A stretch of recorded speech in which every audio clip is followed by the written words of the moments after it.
Welcome to hello doctor. ఈ రోజు hello doctor లో పైల్స్, ఫిషర్స్, ఫిస్టులా ఎందుకు వస్తాయి, దానికి కారణాలేంటి, అవి తగ్గించుకోవడానికి మార్గాలేంటి మనకు వివరించడానికి డాక్టర్ మానస మనతో పాటు ఉన్నారు. మాట్లాడదాం. నమస్తే డాక్టర్. నమస్తే అండి. అసలు ఈ మూడు సమస్యలు ఒకదానికొకటి భిన్నంగా ఉంటాయా, లేకపోతే మూడు కూడా ఒక రకంగానే ఉంటాయా? సో పైల్స్, ఫిషర్స్, ఫిస్టులా మూడిట్లో కూడా ఉన్న కామన్ థింగ్ ఏంటంటే ఇవి యానోరెక్టల్ సమస్యలు అంటాము.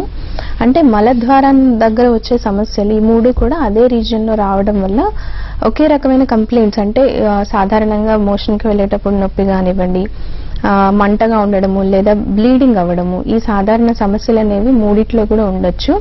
కానీ రీజన్స్ అనేవి పైల్స్కి కానివ్వండి, ఫిషర్స్కి కానీ, ఫిస్టులాకి కానీ వాటి లక్షణాలు కానీ అండ్ వాటి ఎందుకు వస్తుంది, ఏ రీజన్ వల్ల వస్తుంది అనేది మాత్రం మూడింటికి కూడా డిఫరెంట్ ఉంటుంది. ఓన్లీ వన్ కామన్ థింగ్ ఏంటంటే మలద్వారం దగ్గర యానల్ రీజన్లో వచ్చే సమస్యలు కాబట్టి మనం మూడింటిని కూడా ఒకే రకమైన సిమ్టమ్స్, ఒకే రకమైన కాంప్లికేషన్స్ అనేవి కొంతమందికి ఉంటాయి. ఈ సమస్యలు రావడానికి ప్రధానమైన కారణాలు ఏంటి డాక్టర్? సో ముఖ్యంగా మనం చూసుకున్నట్లయితే పైల్స్ కానివ్వండి, ఫిషర్స్ కానివ్వండి, ఈ రెండిట్లో కూడా మనకి డైజెస్టివ్ డిజార్డర్స్ అనే చెప్పాలి. అంటే మనం తీసుకునే ఆహారం మల విసర్జన చేసే సమయంలో సరిగా డైజెషన్ అనేది సరిగా అవ్వకపోవడం వల్ల తరచూ మోషన్కి వెళ్ళడం కానీ లేదా కంప్లీట్గా మలబద్ధకం సమస్య కానీ, ఈ రెండిట్లో ఏది ఉన్నా కూడా పైల్స్ ప్రాబ్లం అనేది, ఫిషర్స్ ప్రాబ్లం అనేది సాధారణంగా వస్తుంది. సో తరచూ మోషన్కి వెళ్ళడం వల్ల కూడా రావచ్చు. సో తరచూ మోషన్కి వెళ్ళే సమస్యలు యూజువల్గా ఐబిఎస్ కానివ్వండి, ఐబిడి కానివ్వండి, లేకపోతే అక్యూట్గా కంప్లైంట్ చేసే గ్యాస్ట్రైట్, అక్యూట్ గ్యాస్ట్రో ఇంటెస్టైనల్ డిజార్డర్స్ కానీ, వీటి వల్ల ఏమవుతుంది అంటే మలద్వారం దగ్గర ఇరిటేషన్కి గురవడము, సో లేదా కంప్లీట్గా మలబద్ధకం ఉండడం, అంటే మోషన్ సరిగా వెళ్ళకపోవడము, మోషన్కి వెళ్ళేటప్పుడు స్ట్రెయిన్ చేయాల్సి రావడము, ఇందులో ఏ ప్రాబ్లం ఉన్నా కూడా యూజువల్గా పైల్ సమస్య అనేది అండ్ ఫిషర్ సమస్య అనేది రావడానికి అవకాశం ఉంటుంది. ఇంకా ఫిస్టులా సమస్య అనేది మనకి యూజువల్గా పెరియానల్ రీజియన్లో యాప్సిస్, సో చీముగడ్డలు లాంటివి ఏర్పడము, సాధారణంగా ఇదేంటంటే హైజీన్కి సంబంధించిన సమస్య, లేదంటే ఏమైనా ఇన్ఫెక్షస్ డిసీజెస్ ఏమన్నా ఉండి అవి తగ్గకపోవడము, కంట్రోల్లో లేకపోవడము, ఇలాంటివి ఏమన్నా ఉన్నట్లయితే మనకి యానల్ ఫిస్టులా అనేది రావడం జరుగుతుంది.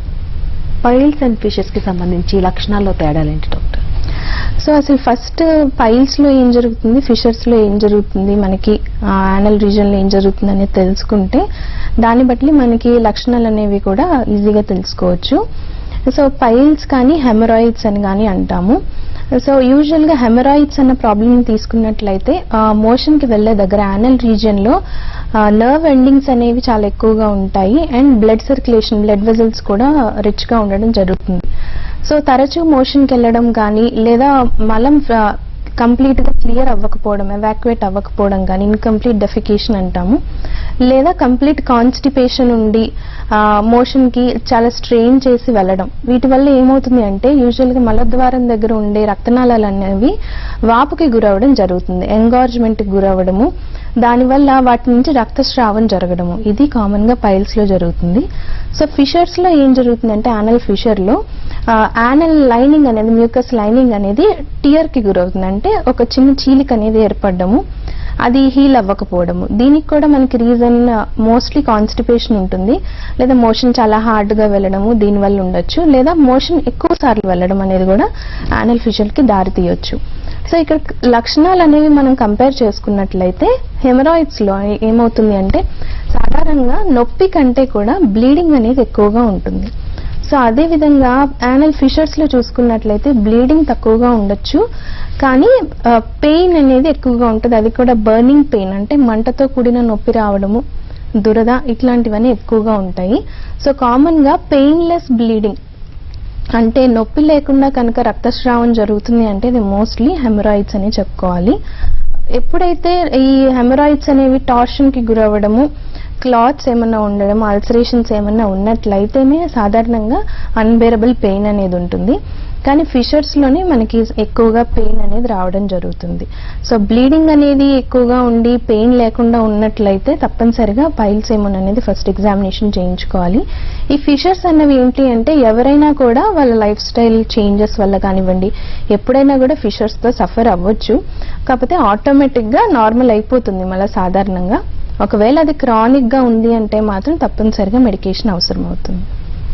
ఈ సమస్యలన్నిటివి కూడా వయసుతో పాటు పెరుగుతూ ఉంటాయా? ఏ పర్టికులర్ గా వయసు పరిమితి అంటే ఏదైనా ఉందా? సో ఈ పైల్స్ కానీ ఫిషర్స్ కానీ ఫిస్టులాస్ కానీ యూజువల్గా మిడిల్ ఏజ్ నుంచి వయసు పైబడిన వాళ్ళలో కామన్గా జరుగుతుంది. యూజువల్గా చిన్నపిల్లల్లో మనం ఎక్కువగా చూడం ఈ కంప్లైంట్స్ అనేవి. సో మనం ఎక్కువగా చెప్పాలంటే ఇవన్నీ లైఫ్ స్టైల్ డిజార్డర్స్ అని చెప్పుకోవాలి. అంటే కంటిన్యూస్గా కూర్చోవడము లేదా వెయిట్ ఎక్కువ లిఫ్ట్ చేయడం వల్ల కూడా రావచ్చు పైల్స్ ప్రాబ్లం అనేది. అండ్ డైజెషన్ డిస్టర్బెన్సెస్ ఉన్నా కూడా ఈ బవెల్ మూమెంట్స్ అనేవి డిస్టర్బ్ అయ్యి కాన్స్టిపేషన్ కానీ ఫ్రీక్వెంట్ బవెల్స్ కానీ వస్తుంటాయి. కాబట్టి యూజువల్గా మిడిల్ ఏజ్డ్ వాళ్ళ నుంచి వయసు పైబడిన వాళ్ళలో సాధారణంగా కనిపిస్తూ ఉంటాయి. అండ్ ప్రెగ్నెంట్ విమెన్లో కూడా ఈ హెమరాయిడ్స్ కంప్లైంట్ అనేది సాధారణంగా కనిపిస్తుంది. యూజువల్గా గ్రావిడ్ యూట్రస్ యొక్క వెయిట్ ఉండడం వల్ల కూడా యూజువల్గా హెమరాయిడ్స్ అనేవి ప్రెగ్నెంట్ విమెన్లో కనిపిస్తాయి. ఆఫ్టర్ డెలివరీ అనేది నార్మల్ అయిపోతుంది. సో మోస్ట్ మనం ఎక్కువగా చూసుకున్నట్లయితే మిడిల్ ఏజ్ నుంచి పెద్దవాళ్ళు వయసు పైబడిన వాళ్ళు ఎక్కువగా మనకి ప్రాబ్లమ్స్ అనేవి కనిపిస్తూ ఉంటాయి. ఆహారపు అలవాట్లు కానీ ఇతర ఆరోగ్య సమస్యలు కానీ లేదంటే వృత్తిపరమైన కారణాలు కానీ ఇవి కూడా కారణమయ్యే అవకాశం ఉందంటారా? తప్పకుండా మనకి ఈ కంప్లైంట్స్ అన్నీ కూడా లైఫ్ స్టైల్ డిజార్డర్స్ అనేవి కన్సిడర్ చేస్తాము. ఎందుకు అంటే ఫ్యామిలీలో ఉన్నా కూడా హెమరాయిడ్ సమస్య అనేది ఒకవేళ ఫ్యామిలీలో ఉన్నట్లయితే వచ్చే అవకాశం ఎక్కువగా ఉంటుంది. కానీ ఈ రోజుల్లో మనం చూసుకున్నట్లయితే చాలా వరకు అంటే 70% మెంబర్స్ పైల్స్ కంప్లైంట్ కానీ ఫిషర్ కంప్లైంట్తో కానీ సఫర్ అవ్వడానికి మెయిన్ రీజన్ ఏంటంటే మనం సరైన ప్రాపర్ లైఫ్ స్టైల్ ఫాలో అవ్వకపోవడం. సో ఇక్కడ లైఫ్ స్టైల్ ఫాలో అవ్వకపోవడము అనేది ఏంటి అంటే పీచు పదార్థాలు తక్కువగా తీసుకోవడము, ఎక్కువగా ప్రాసెస్డ్ ఫుడ్కి ఎక్కువగా అలవాటు పడడం. ప్రాసెస్డ్ ఫుడ్లో ఏంటంటే మనకి ఫైబర్ కంటెంట్ అనేది తక్కువగా ఉంటుంది. సో దీనివల్ల బవెల్ డిస్టర్బెన్సెస్ అంటే కాన్స్టిపేషన్ లాంటి సమస్యలు రావడము, లేదా గ్యాస్ట్రైటిస్ లాంటి సమస్యలు అంటే సరైన టైంకి ఫుడ్ తీసుకోకపోవడం వల్ల, లేదా హై స్పైసీ ఫుడ్ కానీ ఆయిలీ ఫుడ్స్ కానీ ఇట్లాంటివి తీసుకోవడం వల్ల కూడా గ్యాస్ట్రిక్ సమస్యలు రావడము, దీనివల్ల డైజెషన్ తగ్గడము. సో దానివల్ల కూడా ఈ piles complaint and fissure complaint అనేది రావచ్చు.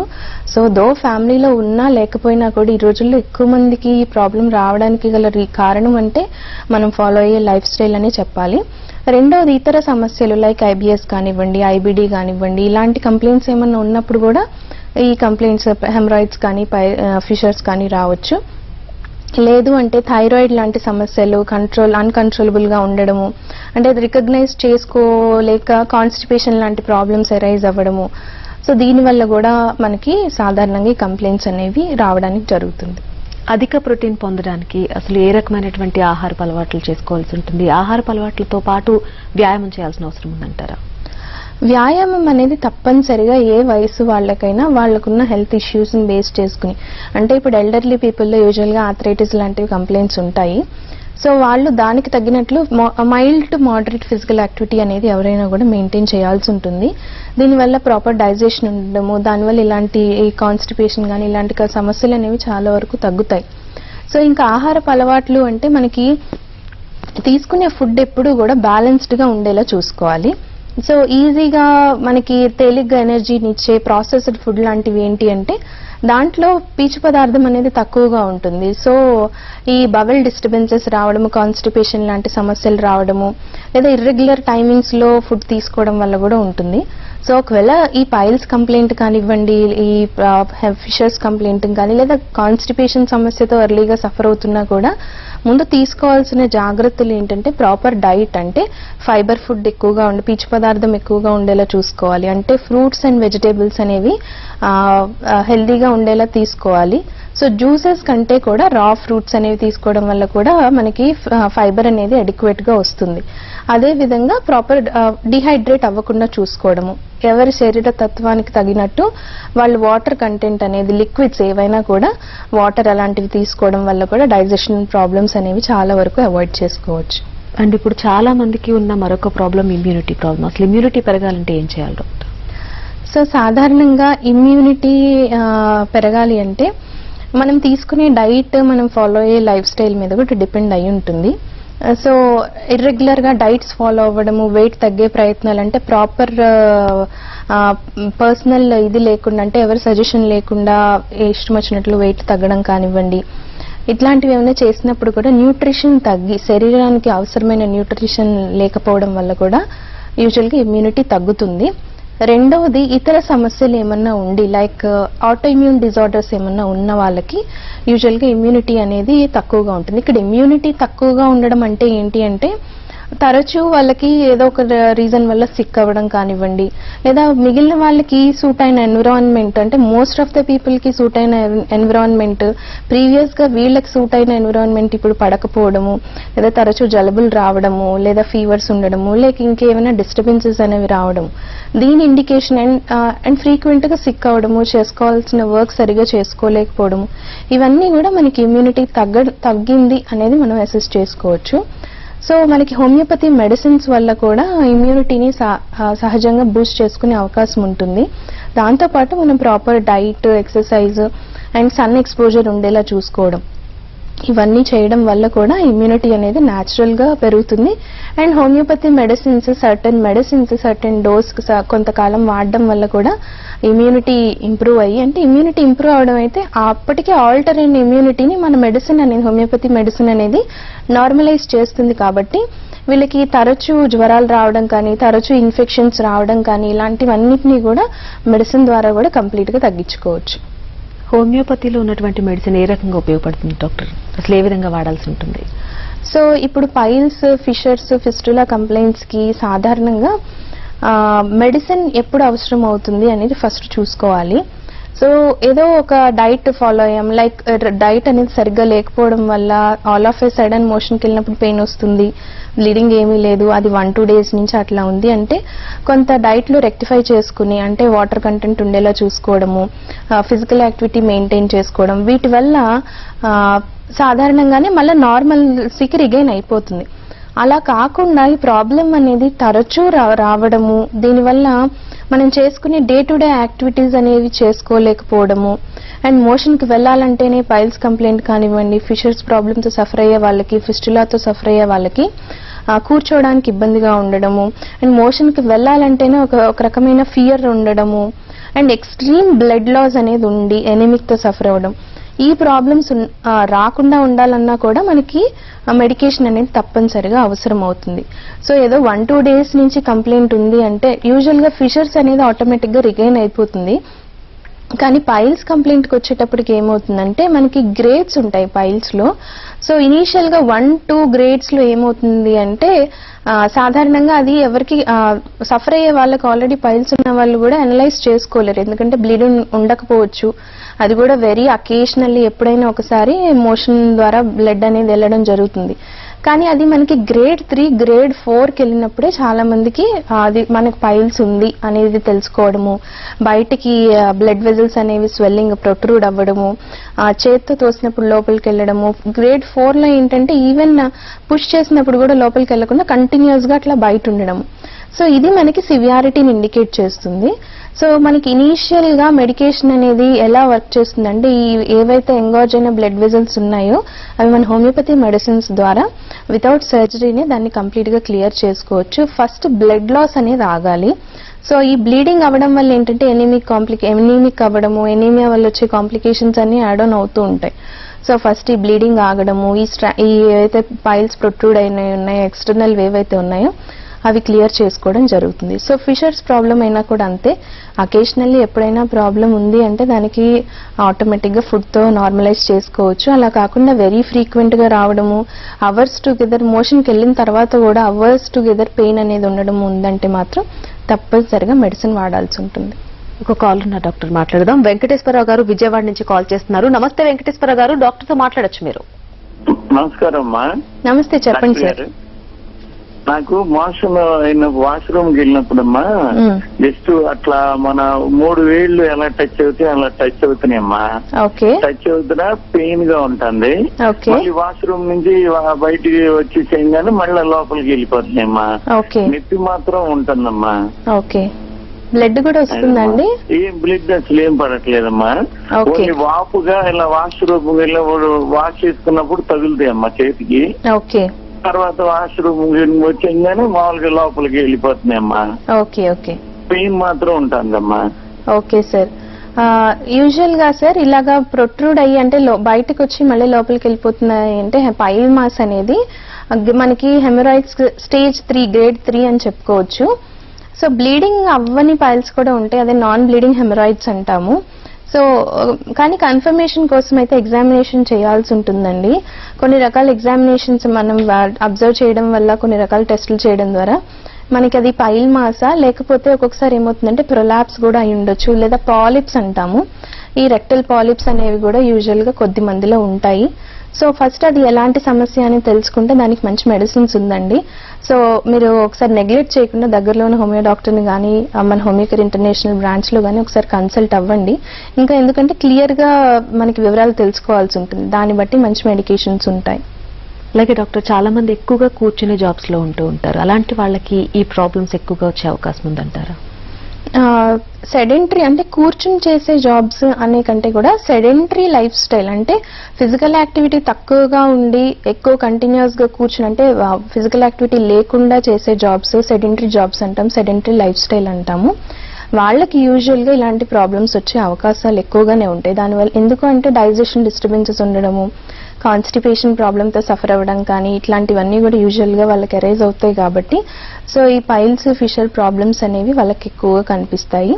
అండ్ రెండవది ఈ యానల్ ఫిస్టులర్స్ అనేవి కూడా యూజువల్ గా హైజీన్ లేకపోవడము, స్వెట్టింగ్ అంటే కంటిన్యూస్ గా కూర్చోవడం వల్ల స్వెట్టింగ్ ఎక్కువగా ఉండి ఏరియేషన్ లేకపోవడం వల్ల కూడా యానల్ యాప్సెస్, పెరియానల్ యాప్సెస్ రావడము, అంటే చీముగడ్డలు లాంటివి రావడము, అవి హీల్ అవ్వకపోవడము, అవి ఫిస్టులాకి దారి తీయడము, ఇలాంటి సమస్యలు అనేవి చాలా కామన్ గా మనకి కూర్చుని జాబ్ చేసే వాళ్ళు కానివ్వండి, డ్రైవింగ్ ఫీల్డ్ లో ఉండే వాళ్ళు కానీ ఇలాంటి వాళ్ళైతే ఎక్కువగా సఫర్ అవ్వడం జరుగుతూనే ఉంటుంది. సో అలాంటి లైఫ్ స్టైల్లో ఉన్న కొన్ని జాగ్రత్తలు లైక్ హైజీన్ ఫాలో అవ్వడము, ఫిజికల్ యాక్టివిటీ ఉండేలా చూసుకోవడం అనేది ప్రైమరీగా మనం చేసుకోగలిగితే ప్రాబ్లం అనేది ఆల్రెడీ ఉన్నా కూడా అది పెరగకుండా కూడా జాగ్రత్త తీసుకోవచ్చు. మరొక కాల్ ఉన్న డాక్టర్ మాట్లాడదాం. మురళీకృష్ణ గారు కాల్ చేస్తూ ఉన్నారు కృష్ణా జిల్లా నుంచి. నమస్తే మురళీకృష్ణ గారు. నమస్కారం అండి. డాక్టర్ గారితో మాట్లాడండి. డాక్టర్ గారండి. చెప్పండి మురళి గారు. నమస్కారం అండి. నమస్తే అండి. ఏంటి నాకు అప్పుడప్పుడు బాగా వేడి చేసినప్పుడు ఓకే వేడి చేసినప్పుడు కొద్దిగా లైట్ గా మంటలు, తర్వాత బ్లడ్ వస్తూ ఉంటుందండి అప్పుడప్పుడు, ఇయర్లీ 1. ఓకే. ఆ తర్వాత నాకు షుగర్ వచ్చి ఒక బిఫోర్ ఫుడ్ ఉంది 90 ఉంటుందండి, తిన్న తర్వాత 130 అలా ఉంటుందండి. ఓకే. ఆ రెండింటికి ఆల్రెడీ నేను టాబ్లెట్లు వాడుతున్నానండి. ఓకే. ఎప్పుడు నార్మల్ గానే ఉంటుందండి ఎప్పుడు. ఓకే. నేను మన బ్లడ్ అలా ఇయర్లీ వన్స్ వేడి చేసినప్పుడల్లా బ్లడ్ వస్తూ ఉంటుందండి, మంటగా ఉంటుంది. ఓకే. అది ఫైల్స్ అంటారా లేకుంటే ఏంటిది నాకు అర్థం. ఓకే మురళి గారు, మీరు చెప్పిన కంప్లైంట్స్ ని బట్టి అయితే వాటిని ఫిషర్స్ అంటామండి, యానల్ ఫిషర్ అంటాము. అంటే ఇది క్రానిక్ యానల్ ఫిషర్ అనొచ్చు. ఎందుకంటే మనకి యానల్ ఫిషర్స్ లో ఏమవుతుంది అంటే వేడి చేసినప్పుడు, అంటే మన బాడీలో నీటి శాతం తగ్గినప్పుడు, లేదా మనం హై ప్రోటీన్ ఫుడ్ తీసుకున్నప్పుడు కొంచెం మోషన్ హార్డ్ గా రావడము, అది స్ట్రెయిన్ చేసి వెళ్లాల్సి రావడము, దానివల్ల లోపల మలద్వారం దగ్గర కొంచెం స్కిన్ అనేది టియర్ అవుతుంది, చీలుతుంది అనమాట. దానివల్ల కొంచెం మీకు మంట, బ్లడ్ రావడం అనేది జరుగుతుంది. ఒకవేళ ఈ ప్రాబ్లం అనేది కొన్ని డేస్, ఎక్కువ రోజులు సఫర్ అయ్యి ఆ తర్వాత నార్మల్ అవుతుంది అంటే మాత్రం తప్పనిసరిగా మెడిసిన్ వాడాలండి. లేదు ఓన్లీ 1 day 2 day ఉంటుంది అంటే కొంచెం డైట్ ని రెక్టిఫై చేసుకోండి, సరిపోతుంది. సో మోస్ట్లీ అయితే ఇది యానల్ ఫిషర్సే ఉంటాయి. లేదు ఇంకా మీకు ఇంకా కన్ఫర్మేషన్ గా కావాలి అంటే ఎగ్జామినేషన్ చేయాల్సి ఉంటుంది. ఎగ్జామినేషన్ ద్వారానే మనకి ఇంకొంచెం క్లియర్ గా అర్థమవుతుంది. మనకి ఫిస్టులాలో ఏంటి అంటే చీములాగా, అంటే నీరులా రావడం కానీ ఇలాంటివి ఎక్కువగా ఉంటాయి. సో మోస్ట్లీ ఇది మీరు చెప్పిన కంప్లైంట్ అయితే యానల్ ఫిషర్స్ ఉంటుంది. అండ్ బ్లడ్ గ్లూకోజ్ లెవెల్స్ కూడా మీరు మంచిగా మెయింటైన్ చేస్తున్నారు, వెరీ గుడ్ కంట్రోల్ ఉంది. సో మీరు వరి అవ్వాల్సిన అవసరం ఏం లేదు. కొంచెం డైట్ లో రెక్టిఫై చేసుకుని మిగిలిన మెడికేషన్ ఏదైతే డయాబెటీస్ కి వాడుతున్నారో అది కంటిన్యూ చేసుకోవచ్చు. హోమియోలో చికిత్స తీసుకున్న తర్వాత మళ్ళీ వచ్చే అవకాశం ఉందంటారా? చాలా మందికి ఎక్కువగా ఉండే డౌట్ ఇది.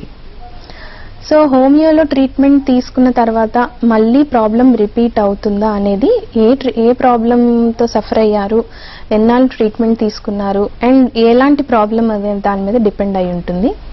ఇప్పుడు పైల్స్ కంప్లైంట్ లాంటివి తీసుకున్నట్లయితే కాన్స్టిపేషన్, బవెల్ డిస్టర్బెన్సెస్ అనేవి అవి ఖచ్చితంగా ఒక రీజన్.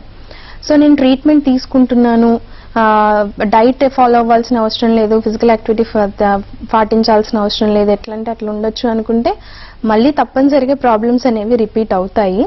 సో మెడికేషన్ తీసుకుంటున్నా మెడికేషన్ కొన్నాళ్ళు తీసుకుని ప్రాబ్లం తగ్గిపోయి ఆపేసిన తర్వాత మళ్ళీ రిపీట్ అవ్వకుండా ఉండాలన్నా కూడా తీసుకోవాల్సిన జాగ్రత్తలు అనేవి తీసుకోవడం వెరీ వెరీ మంచి విషయం అండి. అది దానివల్ల ప్రాబ్లం రిపీట్ అయ్యే ఛాన్సెస్ అనేవి చాలా తక్కువ ఉంటాయి. ఇంత జాగ్రత్త తీసుకున్నా రిపీట్ అవుతుంది అంటే మనకి ఇంటర్నల్ గా ఇంకేమన్నా ఇష్యూస్ ఉన్నాయా అనేది ఒకసారి చూసుకోవాల్సి ఉంటుంది. అంటే ఈ హెమరాయిడ్స్ ఒక్కొక్కసారి ఏంటంటే లివర్ కంప్లైంట్స్ వల్ల కూడా రావచ్చు, బ్లడ్ సర్క్యులేషన్ లో ప్రాబ్లం అవుతుంది అనమాట. సో దానివల్ల కూడా రావచ్చు, పోర్టల్ హైపర్ టెన్షన్ అంటాము. రెండవది ఈ యానల్ ఫిస్టులా లాంటి కంప్లైంట్స్, డయాబెటీస్ ఒకవేళ తెలియకుండా ఉండి డయాబెటీస్ ఉన్నా కూడా ఫిస్టులాస్ రావడము, లేదా ప్రీవియస్ గా ట్యూబర్క్యులోసిస్ కానీ HIV ఇన్ఫెక్షన్స్ ఏమన్నా ఉన్న వాళ్ళకు కూడా ఈ ఫిస్టులాస్ అనేవి రిపీట్ అవుతుంది. సో ఒక ప్రాబ్లం హోమియోపతి ట్రీట్మెంట్ తీసుకున్న తర్వాత కొంత లాంగ్ టర్మ్ తీసుకుని తగ్గిపోయిన తర్వాత వస్తుంది అంటే తప్పనిసరిగా అది ఏ రీజన్ వల్ల వస్తుంది అనేది ఐడెంటిఫై చేసుకోవడం వెరీ ఇంపార్టెంట్. మరొక కాల్ ఉన్న డాక్టర్ మాట్లాడదాం. రమేష్ గారు హైదరాబాద్ నుంచి కాల్ చేస్తున్నారు. నమస్తే రమేష్ గారు, డాక్టర్ గారితో మాట్లాడొచ్చు మీరు. Okay madam. చెప్పండి రమేష్ గారు. మేడం నాకు ఆల్రెడీ ఇంతకు ముందు ఫిస్టులా పాయిల్స్ అని చెప్పి పాయిల్స్ ఆపరేషన్ చేయించాను మేడం. ఓకే. తర్వాత మళ్ళీ నాకు ఫిస్టులా అని చెప్పేసి కొంచెం నాకు మోషన్స్ పోయే పక్కకు కొంచెం గడ్డలాగా అయ్యి ఉబ్బినుండే.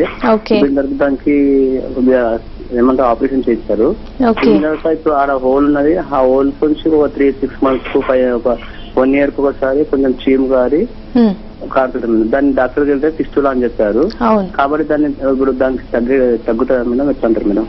ఓకే, తప్పకుండా అండి. ఇప్పుడు మీరు చెప్పినట్లే జరుగుతుంది. ఫిస్టులా ఉన్న వాళ్ళకి ఏమవుతుందంటే ఫస్ట్ పెరియానల్ యాబ్సెస్ అండి, ఇందాక చెప్పినట్లు చీముగడ్డలు అనేవి రావడము, అవి ప్రాపర్ గా హీల్ అవ్వకపోవడము, అది ఒక ట్రాక్ లాగా ఓపెన్ చేసుకోవడం, అయితే చర్మం మీదకి పిరుదుల మీదకి రావడం కానీ లేకపోతే యానల్ కెనాల్ లోకి ఓపెనింగ్ అనేది రావడము, ఇట్లా దాని నుంచి చీములాగా అంటే అండర్వేర్ కి యూజువల్ గా కొంచెం తడిలాగా అవ్వడము, చీము రావడము, ఎక్కువసేపు కూర్చున్నప్పుడు పెయిన్ రావడం, ఇవన్నీ కూడా మనకి ఫిస్టులా లక్షణాలే. ఇప్పుడు మీరున్న కండిషన్ ని మన హోమియోపతి మెడిసిన్స్ తోనే సర్జరీ అవసరం లేకుండానే తగ్గించుకోవచ్చండి. సో మీరు నెగ్లెక్ట్ చేయకండి. మీరు ఏమైనా రిపోర్ట్స్ చేయించినట్లయితే ఆ రిపోర్ట్స్ తీసుకుని ఒకసారి మన హోమియోకేర్ ఇంటర్నేషనల్ బ్రాంచ్ లో కన్సల్ట్ అవ్వండి. సో అది ఎంతకాలం వాడాలి, ఎలా తగ్గుతుంది, అవన్నీ కూడా మేము క్లియర్ గా ఎక్స్ప్లెయిన్ చేస్తాము. అది ఎంత డీప్ గా ఉంది అనే దాన్ని బట్టి కూడా మనకి రికవరీ అనేది డిపెండ్ అయి ఉంటుంది. అలాగే చాలా మందికి ఈ అసలు రాకుండా ఎటువంటి జాగ్రత్తలు తీసుకోవచ్చు అనే సందేహం కూడా ఉంటుంది డాక్టర్. అసలు అలా తీసుకునే అవకాశం ఉందంటారా? తప్పకుండా ఉంటుందండి. అంటే ఇవన్నీ కూడా మీరు ఇప్పుడు విన్నట్లయితే ఇవన్నీ కూడా మనం ఫాలో అయ్యే లైఫ్ స్టైల్ వల్ల వచ్చే ఛాన్సెస్ ఎక్కువగా ఉంటాయి. సో ఒకవేళ ఫ్యామిలీలో గనక ఇలాంటి ప్రాబ్లం ఉంది, చాలా అంటే ప్రీవియస్ గా ఉన్న వాళ్ళకి ఆల్రెడీ సఫర్ అవుతున్నారు ఉంది అని తెలిసినట్లయితే వాళ్ళు జాగ్రత్తలు తీసుకోవడం అనేది చాలా మంచిది. అందులో ఫస్ట్ తీసుకోవాల్సిన జాగ్రత్తలు ఏంటంటే బరువు పెరగకుండా ఉండడము, ఫుడ్ లో పీచు పదార్థాలు ఉండేలా చూసుకోవడము, అండ్ ఎక్సర్సైజ్ మెయింటైన్ చేయడము, వాటర్ ప్రాపర్ గా తీసుకోవడం, ఇవి అన్ని ఫాలో అవ్వడం వల్ల ఏంటి అంటే ఈ పైల్స్ ఫిషర్ లాంటి కంప్లైంట్ వచ్చే అవకాశం కూడా చాలా చాలా వరకు తగ్గుతుంది. అట్ ద సేమ్ టైం ఈ ఫిస్టులా అనేది కూడా హైజీన్ అనేది one of the main reason. Hygiene follow అవ్వకపోవడం వల్ల కూడా యాబ్సెస్ రావడము అనేది జరుగుతుంది. కాబట్టి ప్రాపర్ హైజీన్ అనేది మెయింటైన్ చేసుకోవడం వల్ల కూడా ఈ ప్రాబ్లమ్ ని మనం రాకుండా జాగ్రత్త తీసుకోవచ్చు. ఇవన్నీ ఫాలో అవుతూ ఆల్రెడీ ఉన్న వాళ్ళు కూడా ప్రాబ్లం పెరగకుండా కూడా జాగ్రత్త తీసుకున్నట్లు అవుతుంది. అలాగే ఈ 3 ప్రాబ్లమ్స్ తో సఫర్ అయ్యే వాళ్ళని, ముఖ్యంగా పైల్స్ తో సఫర్ అయ్యే వాళ్ళని సర్జరీ చేయించుకున్నాక కూడా వాళ్ళలో మళ్ళీ ఆ సమస్య తిరగబెట్టిన ఉదంతం మనం చూస్తూ ఉన్నాం కొంతమందిలో. ఎందుకని డాక్టర్ మళ్ళీ ఎందుకు వస్తుంది అలా? సో ఈ పైల్స్ లో ముందు జరిగేది ఏంటి, బ్లడ్ వెజల్స్ అనేవి ఎంగార్జ్ అవుతాయి. అంటే అక్కడ బ్లడ్ అనేది అక్యూములేట్ అయిపోయి బ్లడ్ వెజల్ అనేది సాగడం జరుగుతుంది. సో యూజువల్ గా సర్జరీలో ఏమవుతుందంటే ఏదైతే బ్లడ్ వెజల్ ఎంగార్జ్ అయిందో అది రిమూవ్ చేస్తారు. కానీ ఆ ఫస్ట్ రీజన్, ఆ బబెల్ డిస్టర్బెన్స్ కానివ్వండి, కాన్స్టిపేషన్ కానివ్వండి, ఏ రీజన్ వల్ల, ఈ యానల్ ఫిషర్స్ కూడా అంతే, ఏ రీజన్ వల్ల అది వస్తుంది అనేది రిమూవ్ చేయడం జరగదు. సో మనకి హోమియోపతి మెడిసిన్స్ వల్ల ఏంటి అంటే ఫస్ట్ కారణం తెలుసుకుని ఆ రూట్ కాజ్ కి మనం ట్రీట్మెంట్ చేయడం వల్ల ఈ ప్రాబ్లమ్స్ అన్ని కూడా మళ్ళీ రిపీట్ అవ్వకుండా చేసుకోవచ్చు. సో సర్జరీ అనేది కొన్ని కండిషన్స్ లో తప్పనిసరి పరిస్థితి అవ్వచ్చు. ఎప్పుడైనా కూడా తప్పనిసరి సిచ్యువేషన్ అనుకుంటేనే సర్జరీ అనేది ఆప్ట్ చేసుకోవాల్సి ఉంటుంది. లేదంటే మనకి ఈ ప్రాబ్లమ్స్ కి ముఖ్యంగా హోమియోపతి మెడికేషన్స్ తో మనం కంప్లీట్ గా క్లియర్ చేసుకోవచ్చు. కాకపోతే అది ఎంత టైం పడుతుంది, ఆ మెడిసిన్ అనేది ఎంత త్వరగా రికవర్ అవుతుంది ఒక పర్సన్ కి అనేది మనకి పర్సన్ టు పర్సన్ డిఫర్ అవుతుంది. ఇందాక అన్నట్లు వాళ్ళకి ఇతర సమస్యలు ఏమైనా ఉంటే అవి మెయింటైన్ చేసుకోవాల్సి ఉంటుంది. అంటే ఇప్పుడు డయాబెటీస్ ఉన్న వాళ్ళకి యానల్ ఫిస్టులాస్ ఒక్కదానికి ట్రీట్మెంట్ చేస్తే సరిపోదు. సో వాళ్ళకి బ్లడ్ గ్లూకోజ్ లెవెల్స్ అనేవి తప్పనిసరిగా నార్మల్ మెయింటైన్ అయితేనే ఈ యాప్సెస్ అనేది హీల్ అవ్వడము, ఈ ఫిస్టులస్ ట్రాక్ అనేది క్లోజ్ అవుతుంది. సో అండర్లైన్ పెథాలజీని ట్రీట్ చేసుకుంటేనే మనకి ఈ కంప్లైంట్స్ అనేవన్నీ కూడా మనకి కంప్లీట్ గా క్లియర్ అయ్యే అవకాశం ఉంటుంది. అలాగే చిన్నపిల్లల్లో వచ్చే అవకాశం ఉందంటారా డాక్టర్? ఎందుకంటే వాళ్ళకి ఎప్పుడు పడితే ఏదో ఒకటి తింటూ ఉంటారు, సో డైజెస్టివ్ ప్రాబ్లమ్స్ వచ్చే అవకాశం ఉంటుంది. సో చిన్నపిల్లల్లో ఎంతవరకు వచ్చే అవకాశం ఉంది అసలు? యూజువల్ గా చిన్నపిల్లల్లో చూసుకున్నట్లయితే ఈ పైల్స్ కానివ్వండి, ఫిషెస్ కానివ్వండి వెరీ వెరీ రేర్ గా వస్తూ ఉంటాయి. కానీ వాళ్ళకి ఆల్రెడీ ఏమన్నా డైజెస్టివ్ డిస్టర్బెన్సెస్ ఏమన్నా ఉండి, కొంతమంది పిల్లల్లో ఏంటంటే కాన్స్టిపేషన్ ఉంటుంది చిన్నప్పటి నుంచే. సో అలాంటి పిల్లల్లో యూజువల్ గా మోషన్కి వెళ్ళినప్పుడు పెయిన్ రావడము, బ్లీడింగ్ అవ్వడము, ఇది కామన్ గా ఏంటంటే అనల్ ఫిషర్స్ అనేవి ఎక్కువగా కనిపిస్తూ ఉంటాయి. అదర్ దాన్ దట్ నార్మల్ గా అయితే పిల్లల్లో వచ్చే అవకాశం చాలా తక్కువగా ఉంటుంది. కానీ ఈ యానల్ ఫిస్టులాస్ అయితే మాత్రం ఒకవేళ పిల్లల్లో కూడా ఇన్ఫెక్షన్స్ ఏమన్నా ఉంటే, ఇందాక నేను చెప్పినట్లు ఒకవేళ వాళ్ళకి టీబీ, ట్యూబర్క్యులోసిస్ కానివ్వండి ఇలాంటివి ఏమన్నా ఉన్నట్లయితే యానల్ ఫిస్టులాస్ అనేది వచ్చే అవకాశం కూడా ఎక్కువగా ఉంటుంది. బట్ పైల్స్ అండ్ ఫిషర్స్ మాత్రం ఛాన్సెస్ అనేవి కొంచెం తక్కువే. బట్ కాన్స్టిపేషన్ ఏమన్నా సివియర్ కాన్స్టిపేషన్ ఉంటుంది కొంతమంది పిల్లల్లో. సో అలాంటివి ఏమన్నా ఉంటే మాత్రం ఫిషర్స్ వచ్చే ఛాన్సెస్ అయితే ఉంటాయి. Right doctor, thank you so much. Piles, fistula and fissures ఎందుకు వస్తాయి, కారణాలు ఏంటి, ఏ విధంగా జాగ్రత్తలు తీసుకోవాలి, చాలా చక్కగా చెప్పారు. Thank you so